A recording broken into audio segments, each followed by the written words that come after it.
Thank you. We named this in anticipation of being straight after Warner Brothers. But we are going to talk about fantastic signals and where to find them, and specifically where to find them in the open web. For brands and advertisers in the room, pretty familiar with buying audiences in DSPs using cookies and IDs. For retail media networks in the room, very familiar with extending audiences off-site through that same mechanism. But often that's done with cookies and IDs, and there are limitations with that. And Charlie, having been through the journey of cookie deprecation at News, you've really lived the experience of... We don't talk about it. Yeah, we don't talk about it. This isn't a conversation about cookies, don't worry. But you have a lived experience of the limitations of chasing IDs and what signals there are beyond that, if you're able to share a little bit about that. Yeah, of course. And I think, firstly, it's very exciting to be here today and to hear everything that we have in the short period that I've been here, because I think it's so interesting. I was actually in New York last week at our AdTech Summit, a global conference, just with News, and we were talking about retail media groups. And the Australians and the Americans are so far behind. When we're talking around different activation routes and ID and everything else, it's almost like we are talking witchcraft and wizardry to them. But from an ID solution perspective, or IDs in general, I think that we've sort of become a little bit obsessed with IDs. Fundamentally, IDs are fantastic, and I think everything that the retail media groups are doing are incredible from that ID solution perspective.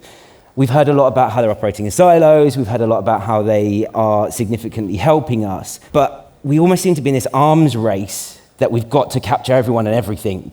And from a sort of publisher perspective, we're looking at that and we're going through a similar journey. Surprisingly, you speak to any other premium publisher and we're all on registration journeys, etc., trying to get there. But fundamentally, ID, I think we have as a crux, but very limited investment needs to happen in terms of that deterministic outside of FMCG brands, for example. It's not always the person that is attached to that ID that it's being bought for example. It may be the householding situation. My mum, for example, refuses to get a well-known loyalty card, so I have to screenshot mine and send it on WhatsApp every time she's in the store.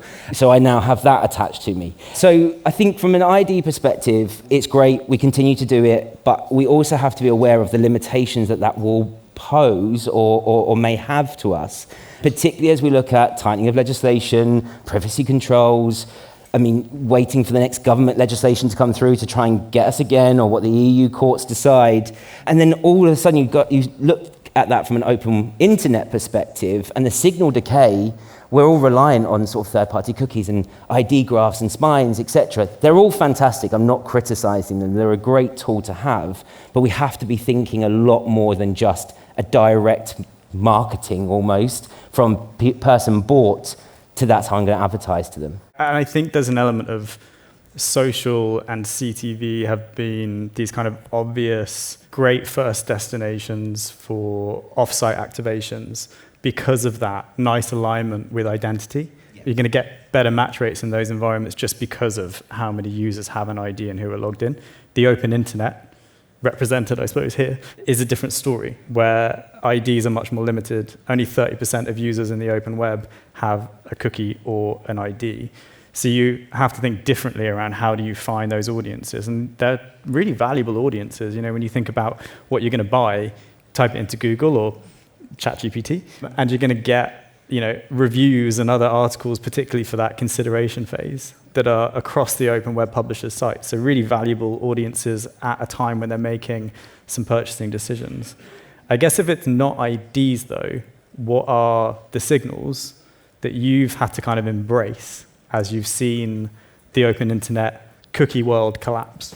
Yeah, and I think look, we're very fortunate at News UK with having the titles that we do have, and now an omnichannel approach to everything with the launch of our CTV propositions. So from a signal perspective, we have the beauty of the Times, we have a subscription-based proposition, we have the sheer scale of the Sun, and then we have the real nuances of our broadcasting businesses.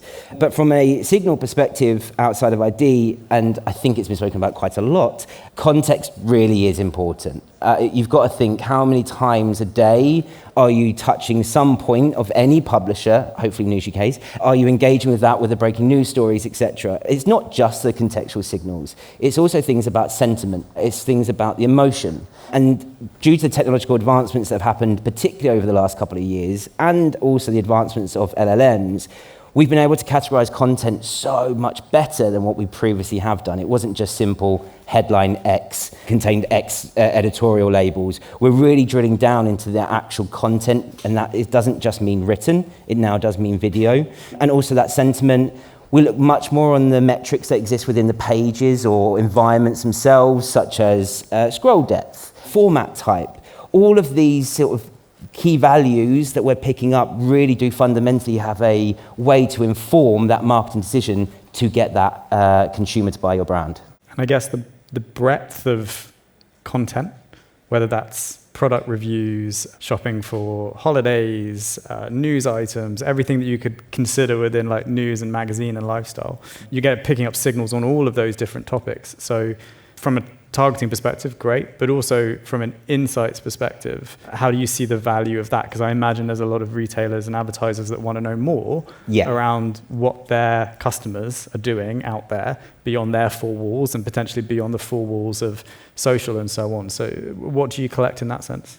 Yeah, so we're actually in the middle of a test at the moment with a grocer. So they are actually proposed a challenge to us because they know who has bought that item, but that's it. So from a data and insights perspective, they've actually asked us to start putting that together. So things like, exactly you're saying, context, even down to things like celebrities that they're engaging with, because we're capturing all of that data, product types, all of this is being fed back to the retail media partners to almost offer them outside of that binary transaction that exists, I suppose, with I see, therefore I buy. Who else is that person and what else are they interested in? And so with the development and the cookie deprecation that we had a couple of years ago, has meant a lot of publishers, including ourselves, have meant that we've had to invest a hell of a lot into the ability to understand that person even better. So historically, you may have to go and work with a third-party data provider, I won't name any names, to sort of build out who is that person from a postcode, for example. You only have to look at a city like London and a postcode doesn't mean anything. A postcode literally means that you can have social housing right through to multi-million pound houses pretty much next door to each other. I know that's a very crazy aspect, but that is true.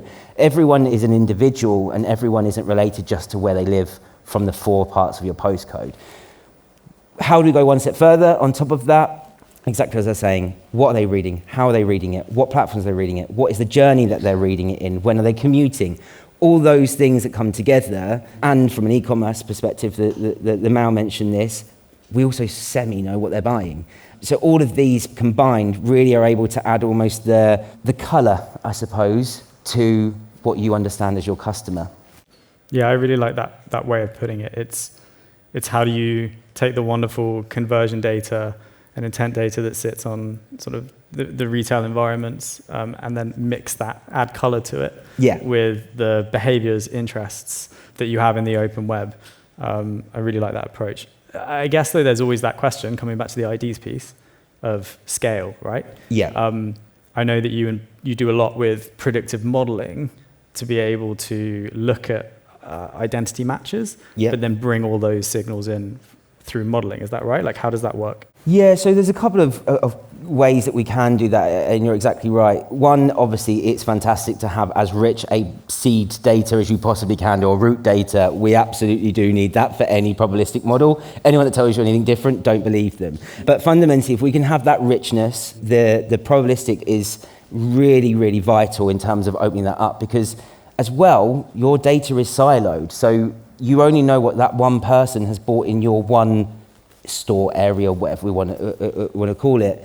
How do we enable you to essentially use that, or use maybe in a privacy compliant way a competitors, and open that up a little bit more, such as deodorant buyers, CPG consumers, etc. So a combination of what we utilize is understanding what the root or the seed data are consuming. Then we're able to map that out a little bit more. But we only ever work to very, very high probabilistic percentages. So we're talking like minimum 77%, maximum would be sort of like 88%, because we don't want to go too bespoke, because then you're basically deterministic. I always feel when I talk about probabilistic and predictive with the brand or advertiser, there's kind of a very like skepticism that glazes over the eyes, and they're a bit like, really though? I think what people maybe haven't seen is that the way that when we sort of funnel spend into Meta, that is essentially what is happening. When Apple introduced app transparency tracking many years ago, so for those that have an iPhone, that box that pops up and asks whether you're allowing Meta to track you within that app environment, most people say no to that, and Meta had to adjust how they targeted users off the back of it, which meant, performing a match on identity, but looking at the signals, the ones that essentially Charlie is talking about, to scale their audience and to move up into interest, consideration, nurture customers who are in that funnel and who are about to buy. I think Meta's done an excellent job of that. I think Google has as well. The open web hasn't really been on that journey, but the signals, the fantastic signals, are there. Come and speak to Permutive if you want to talk about how to find them. I guess final question, Charlie, then is around AI and signals. Like, how do you see that coming together in a way that will deliver value for retailers, brands, and advertisers?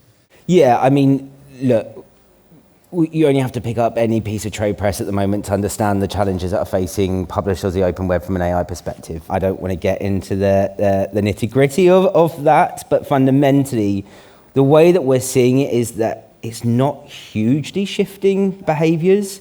What we're noticing actually is that when we are citated or when we are being sourced, we are actually seeing a lot coming back to site. But fundamentally, I think we have to look at these in two different channels or what people are trying to do. I don't know about you guys, but if I'm utilizing any of the LLMs, it's usually that I want something very quick. I want an answer there and then. I need to get my action and I'm out. We don't know what advertising is going to look like in any of those LLMs. It's been sort of suggested. We might be seeing IAB formats, but who knows? But fundamentally, from an intention perspective and from the other measurement capabilities that all publishers, including ourselves, are doing, they're going to be limited because it's an in-out, it's a very minimal transaction. Where if you come to a publisher, you're usually either there because you're wanting to consume, you're wanting to engage, you're wanting to understand. It might be hard news, which is a really, really tricky situation for us at the moment because there doesn't seem to be anything other than hard news. But fundamentally, from an advertising perspective, we know that that's some of the most effective. So I think we're not seeing that huge shift. And I think that the purpose of us will continue to remain, and I use us very broadly, but news publishers overall. And I think we're still seeing much more of that interaction and engagement that you've heard a lot about today continue. Glad to hear it. Charlie. Hopefully. Don't quote me. Thank you so much. Appreciate your insights. Thank you, everybody, for listening. And Charlie, everybody.